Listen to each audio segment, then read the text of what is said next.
السلام علیکم ورحمت الله وبرکاتہ. کله چې داسې مسله راشي چې څه وظیفه کوي او هغه اثر نه کوي، څه د حاجت دپاره څه کوی عمل او هغه اثر نه کوي، نو دی کې به ټولو کې اول خپل په ایمان باندې سوچ کول. زما ایمان کې خو څه فرق نشته دی. هغې نه بعد بیا خپل په اعمالو باندې سوچ کول چې زما څه عمل کې خو څه خرابي نه وي، څه ګناه خو به رانه نه وي شوي، داسې یو کار چې هغه د شریعت خلاف ظاهري باطني د شریعت خلاف څه کار خو به رانه نه وي شوي. دریم دا چې څه د داسې غرور او تکبر خبره خو به په ما کې نه وي راغلي، یا په کور کې خو به چا نه څه کبر او کبرجني یا بې قدري خو به د رزق یا د بل څه خو به نه وي شوي. که دا ټول خبرې ټیک وي، په دې کې داسې څه مسله نه وي، او نو بیا به څلورم نمبر باندې دا چې کور ته خو څه حرام څه شی نه دی راغلی، مشتبه شي چې یا چورلټ حرام وي یا دا چې د حرام او حلال کې شک وي، داسې څه شیز خو به دې نه وي خوړلی یا به کور ته خو راوړلی شوی نه وي. د دې نه بعد هم نه قبلیږي او دعا هم کوي او دا څلور واړه کارونه نه وي، رزق هم حلال وي، عمل هم ټیک دی،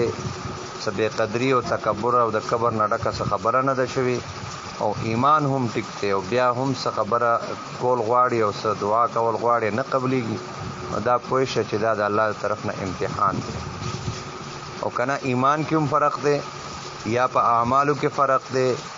یا څه کبر او د غرور خبره شوې ده، یا څه لویې خبرې شوي دي، یا مشتبه او د حرام مال یا خوړلی شوی دی یا کور ته راوړلی شوی دی، هغې نه بعد بیا وظیفه کوي نه قبلیږي، نو داسې کس چرته هم نه قبلیږي. ځکه رسول الله صلی الله علیه وسلم وفرمایل چې د ببر ویښتو والا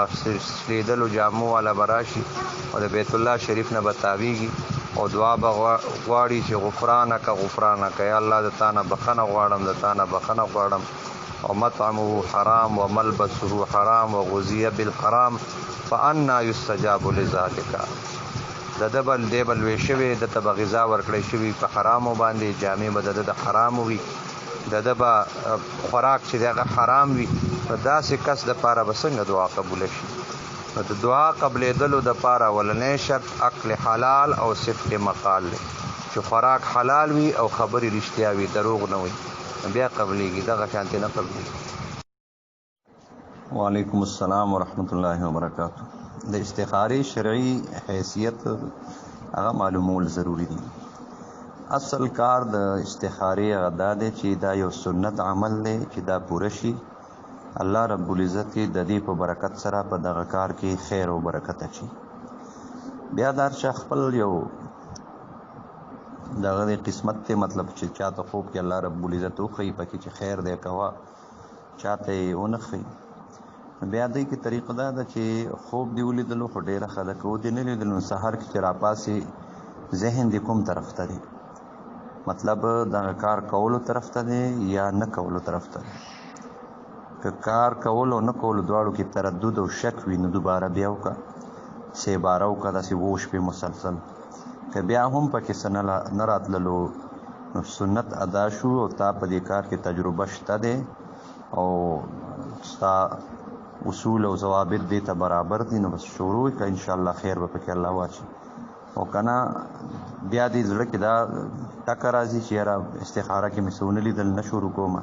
نو بیا مه شروع کوه، ځکه چې د انسان د ذهن او د هغه د نیت مطابق بیا فیصله کېږي، نو بیا زړه کې دا شک راځي چې یاره دا خو ما استخاره کې کتلی نه و، نو نه شروع، دا ما غلطي وکړله، شروع مې نقصان ځکه وشو، نو بیا ترې نه ځان ساتل پکار.